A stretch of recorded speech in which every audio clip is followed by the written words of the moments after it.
bicara tentang setan, jin, neraka, dan hal-hal yang negatif, itu cenderung manusia beragama itu selalu berpikir dan berpandangan itu adalah kamu.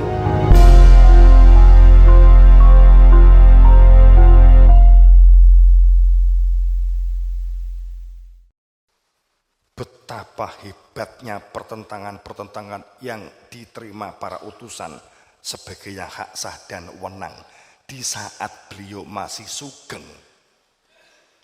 Saat beliau hidup, umatnya selalu cenderung menentangnya. Diterima itu oleh umat setelahnya yang pengkultusan padahal tidak kenal. Tapi menolak utusan yang sezaman dengan dia, selalu begitu. Saat Nabi Isa, syahadatnya yang banyak saat itu adalah wa asyhadu anna Musa Rasulullah. Maaf, beribu maaf. Memang ada yang berpendapat begini, Nabi Adam, Nabi Ibrahim, Nabi Musa itu dulu syahadatnya juga Muhammad Rasulullah, kan begitu. Dikabarkan dalam kitabnya itu ada Muhammad, bukan berarti kemudian bersyahadatnya kepada Muhammad, enggak begitu, ngaten lho nggih. Muhammadur Rasulullah, Muhammadur Rasul. Namun Musa itu juga Rasul, Isa itu juga Rasul, Adam itu ya Rasul gitu loh. Menjadi enggak masuk akal Ibrahim ki syahadate wa asyhadu anna Muhammadar Rasulullah.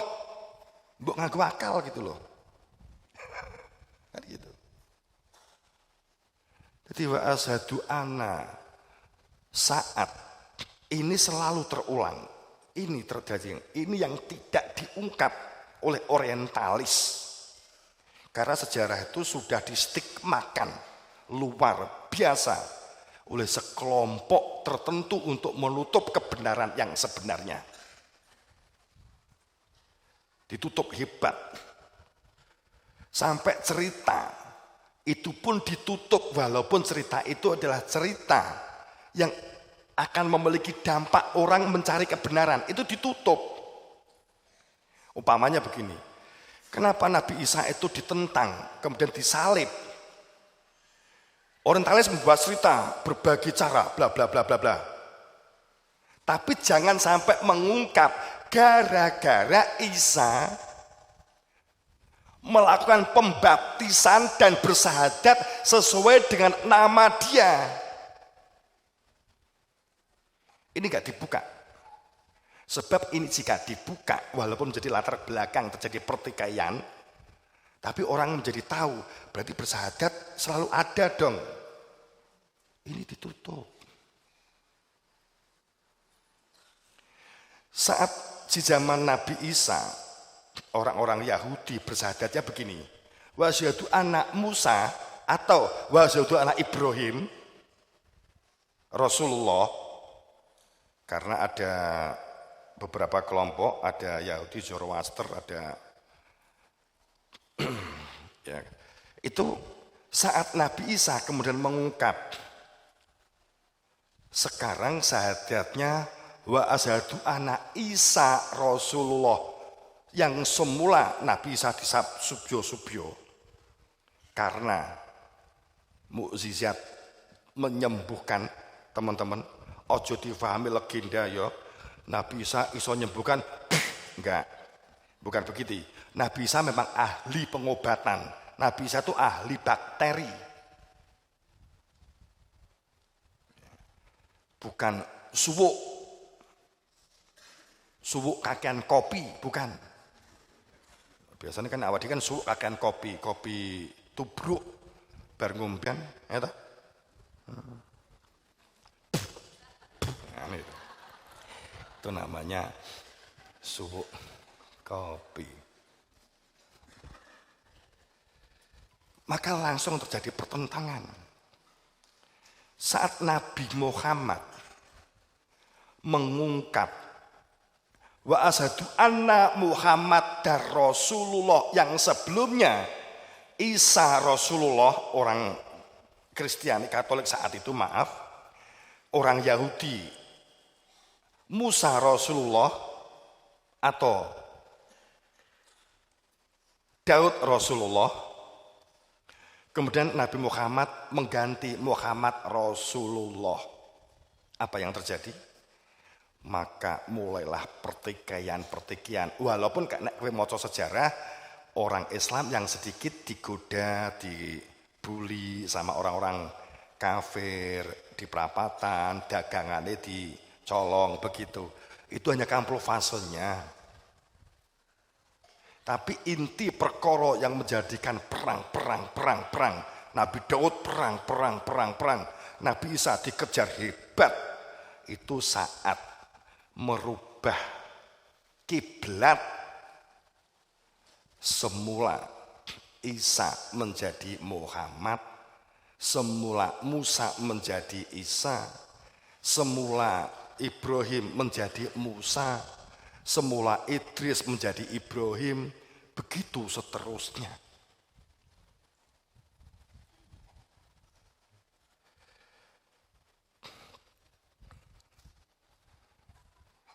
Betapa hebat pertentangan yang diterima para utusan saat mengungkap kebenaran syahadat, bersaksi atas mengadanya diri Tuhan dan bersaksi atas mengadanya utusan adalah kehidupan yang real, fakta dalam kehidupan itu sendiri, bahwa perihal hakikat risalah Rasul, fakta tauhid itu fakta kebenaran adalah al-haq min rabbik, itu mutlak sebagai fakta keberadaan adanya utusan, fakta mengadanya Rasulnya. Itu selalu ditentang.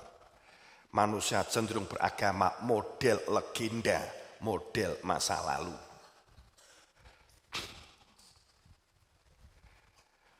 Sehingga sampai ada ayat Al-Baqarah 87.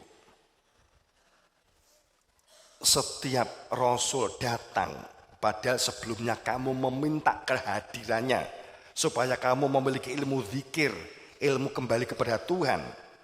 Seperti Rasul dari para pengikut setianya, orang-orang masa lalu.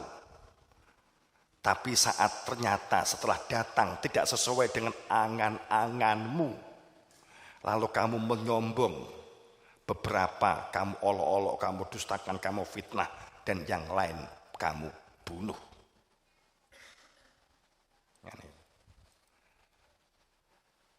Dan contoh begini, Samiri di zaman Musa, Korun, Kan'an, Fir'aun, tokoh-tokoh di zaman Nabi Musa, Namrud di zaman Nabi Ibrahim, Abu Jahal, Abu Lahab, Dajjal, Ya'jud, Ma'jud, dan masih banyak.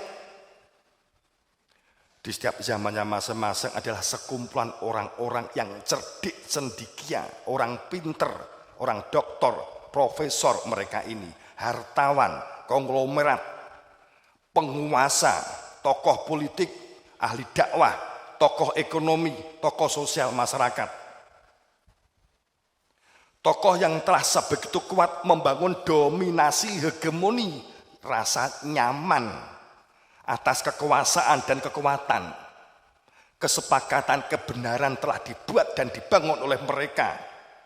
Kelompok inilah yang sering justru menjadi penentang paling depan. Dan itu terulang, kembali terulang, kembali terulang.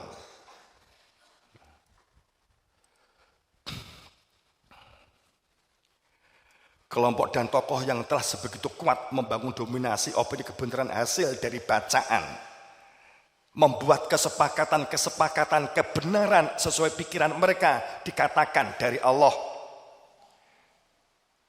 Sehingga sudah sangat hegemonis, rasa nyaman dan mapan yang membentuk perilaku kultus, fanatik, kaku beku, dan berbangga-bangga. Opini kebenaran menurut anggapan dan akal mereka adalah kesepakatan hasil rekayasa dan pemikiran untuk membenarkan rumusan pola dan sistem yang mereka buat, yakni itba dengan meniru syariat tatanan lahir orang-orang di masa lalu, nabi masa lalu, dan atau menjadi pengikut Rasul di masa lalu. Berarti sudah beriman dan bisa menjadi ahli surga tidak harus mengikuti kebenaran yang sekarang. Paham maksud saya?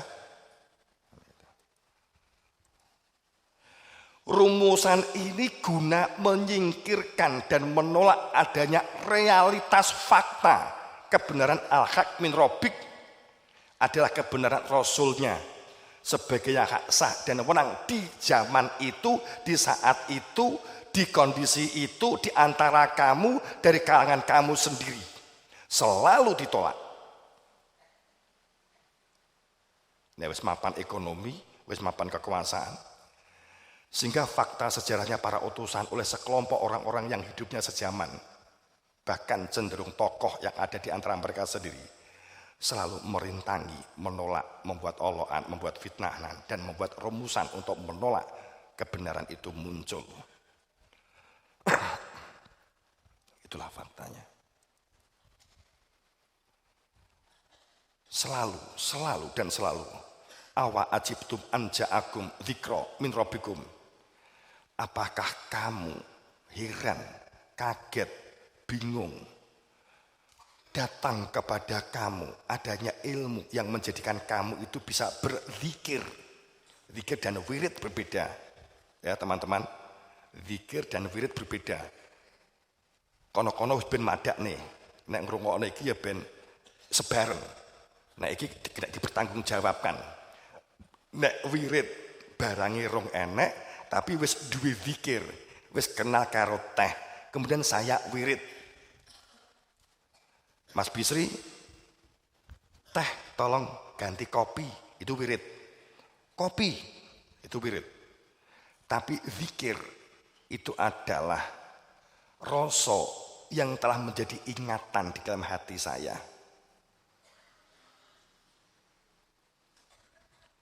Zikir itu tempatnya di dalam dada. Setelah makrifat, maka awal beragama makrifat. Karena hanya dengan makrifat bisa berzikir. Kalau orang tidak makrifat iso zikir, itu sebenarnya bohong besar, itu kedustaan. Itu hanya wirid.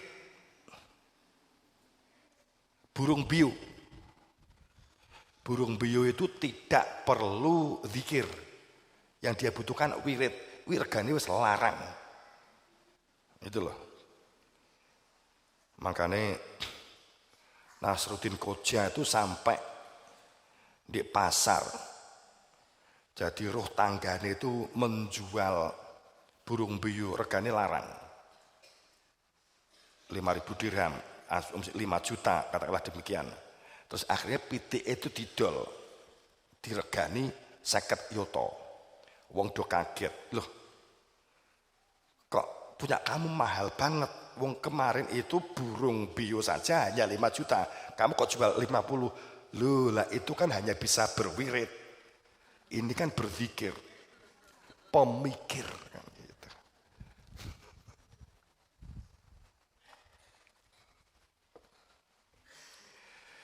Itu selalu begitu. Karena mengira para rasul itu mencari pujian. Padahal terikat dengan satu ikatan, wani ngaku saged dikirim dosa, itu kan selalu menyertai. Kejadian yang terulang dan terus terulang dan berulang, itulah yang dialami para khalifah Allah di muka bumi. Adam, Nuh, Ibrahim, Daud, Musa, Isa, Muhammad, dan hampir semua rasulnya. Saat menyampaikan perihal inti kebenaran adalah al-haq min rabbik, adalah keberadaan Rasul itu sendiri. Harus mengungkap dirinya lah Rasul, sang kebenaran itu sendiri. Kemudian menyampaikan perihal kebersaksian dan bersolawat. Maka penolakan, pembulian, gejolak-gejolak mulai terjadi. Inilah sesungguhnya yang terjadi, yang selama ini tersembunyi.